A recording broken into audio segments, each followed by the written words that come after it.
क्रोध वो भावना है जो हमारे सारे जीवन को घेर कर रहता है।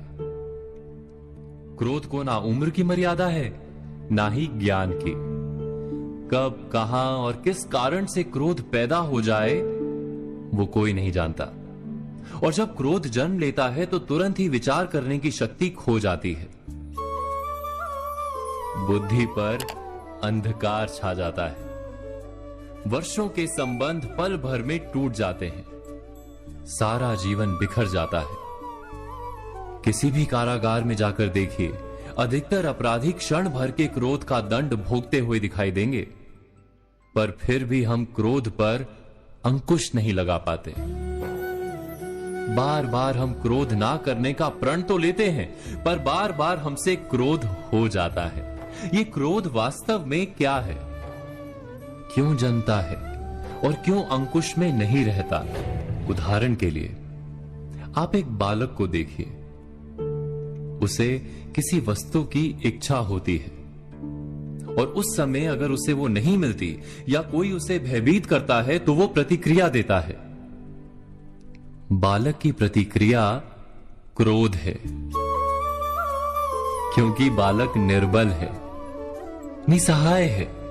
बालक अपनों से बड़ों को अपने वजूद का एहसास, अपने अस्तित्व की प्रतीति करवाने का प्रयास करता है क्रोध के माध्यम से। बड़े होने पर भी हम क्या ऐसा ही नहीं करते? क्या क्रोध हमारे भीतर बैठे बालक का प्रतिभाव नहीं? अर्थात क्या क्रोध वास्तव में केवल बालक जैसे व्यवहार का नाम नहीं? जब अहंकार को घाव होता है, जब भय लगता है, जब कोई वस्तु हमें प्राप्त नहीं होती, तब हमें क्रोध आता है, ठीक किसी बालक की भांति। हम जानते हैं कि आईने के सामने खड़े होकर मुंह बनाने का खेल बालकों को शोभा देता है, बड़ों को शोभा नहीं देता। फिर भी हम बालक की भांति क्रोध करना बंद नहीं करते।